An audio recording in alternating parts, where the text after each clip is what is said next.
it's a period of gratitude, and we've come to return gratitude to man and unto God. So I have come to do something titled Gratitude to My Nation at this time. So I'm going to take you back on a journey. I'm going to take you back on memory lane. So please, I'd like you to track with me as we go. Thank you. Gratitude to my nation at this time. And so we are in a different community, banded with love. The African love extends to every part of the continent. At this time, there was no greed. At this time, there was no acquisition of private property. Everyone sees his neighbors as brothers and sisters. As a matter of fact, there was no capitalism at this time in Africa. Then came the white race from a distant land called Europe. And this is where our problem began in Africa. They came with their gifts. They came with mirrors. They came with box of matches. They came with dry gin. They came with dengon, and they came with umbrellas. In exchange for this, they enslaved us. They took away our birthrights. Men and women were enslaved. Young youths, young men who the economic propelling force of this nation depend on were enslaved. And so they trekked down to the Atlantic Ocean from wherever they are coming from. And while trekking, they trek under a very harsh atmospheric condition. And while trekking, they carry the white man on their shoulder. You might want to ask me, how come they did not run away? I forgot to tell you, the white man was so armed to the teeth with sophisticated weapon.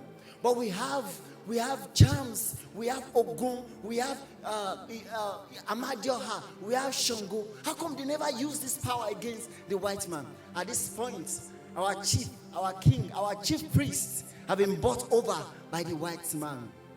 And that's why sometimes I do say, even the gods are biased. So they trek from their various houses down to the Atlantic Ocean. In Badagry, when they get to Badagry, they cross the lagoon to the land of no return. I've been to that land. There's only one house in that land. And in that house, there's one well inside that land. The white man makes sure every black slave drink from the water in that well. The well is over 300 years old. And when you drink from that well, you forget everything about your house. From that land, they moved to the ocean, the shores of the ocean, where they have been ushered into the lower deck, which is under the ship. And that place, they'll be chained for 2 to 3 months, depending on their destination. In that same place is where they will poo-poo. That is where they will eat.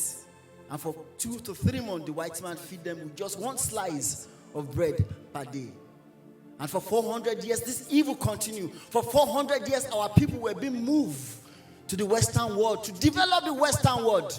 It got to some points that about 75 Igbo slaves bounded themselves together and committed suicide. They chose to die than to live a life of slavery and servitude. And so they bounded themselves together and they drowned themselves in the ocean, and they all died.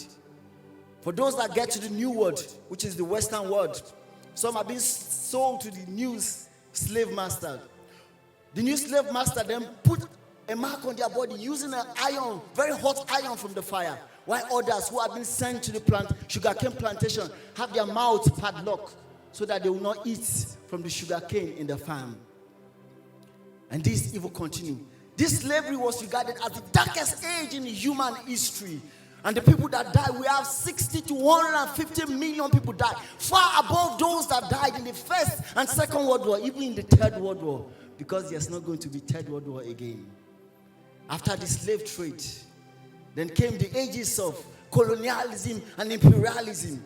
As a matter of fact, while we were thinking about the pains of this slavery in Africa, a meeting was going on at the same time in Berlin, in Germany, called the Berlin Conference of 1884 and 1885. This Berlin Conference was organized by a German called Otto von Bismarck.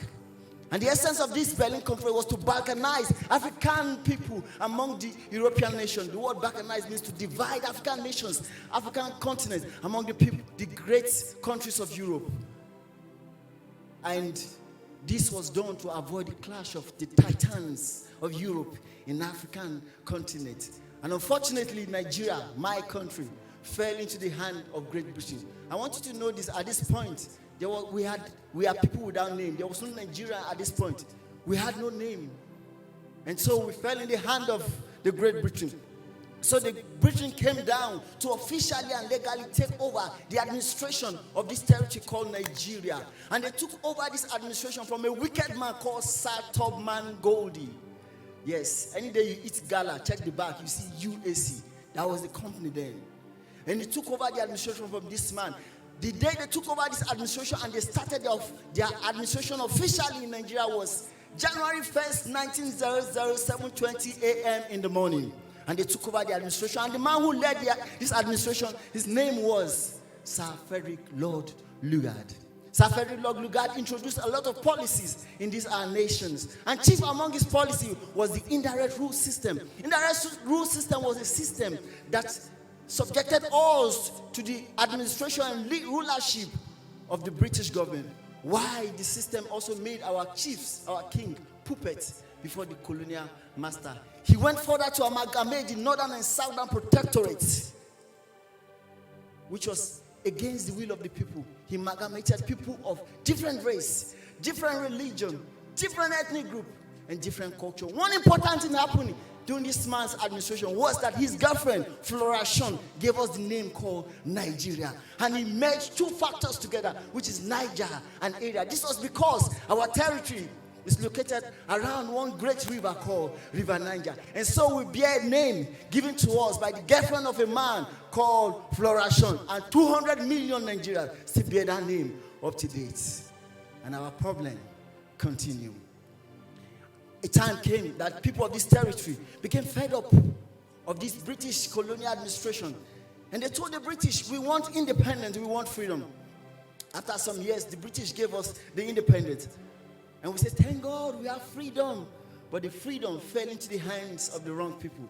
The people who took over after independence had two mission statements. First was to dance to the tune of the British colonial master. And second was to fill their pocket with the national wealth. After some time, we had the first military coup in Nigeria. It was a very bloody military coup which led to the death of people like Sir Tafawa Balewa, Amadu Bello, and Samuel Akintola. A few months after that, we have a counter coup which led to the death of the then head of state, which is General Agoyin Ironsi. While we're thinking about what has befell our country, blaming each other, boom, we have the Civil War. The Civil War was a war between the federal government and the Biafran secessionists, and it lasted for 30 months, and 2 million people died.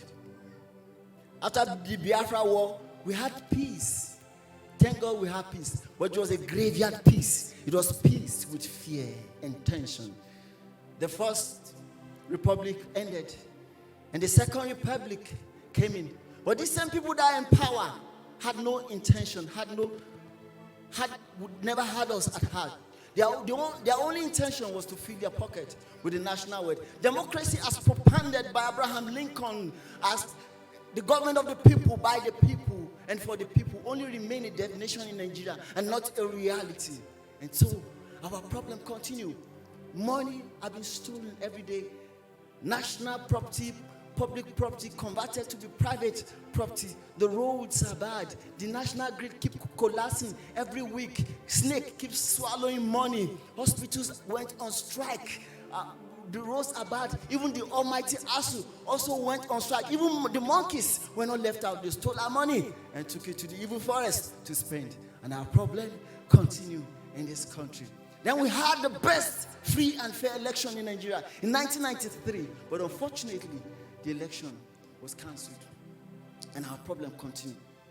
This same set of bourgeoisies, this same set of leaders never had interest for us. They pitched us against each other. They told us that my problem is the man beside me. My problem is my neighbor.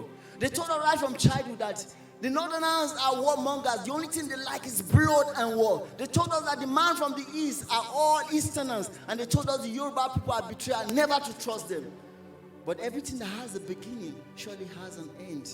My problem is not the Hausa man from the north. Neither is my problem the Igbo man from the east or the Yoruba man from the west. Our problem is this set of people who never wants to leave. Our fathers served their father. We are serving them. and they want us to serve their children. We have windows of 4 years to make decision every time. Another window is approaching us. Another season is upon us again.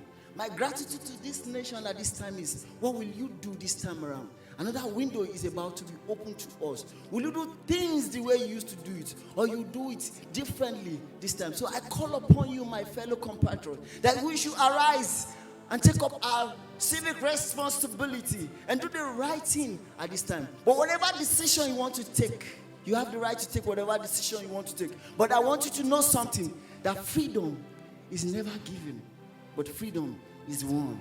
Thank you.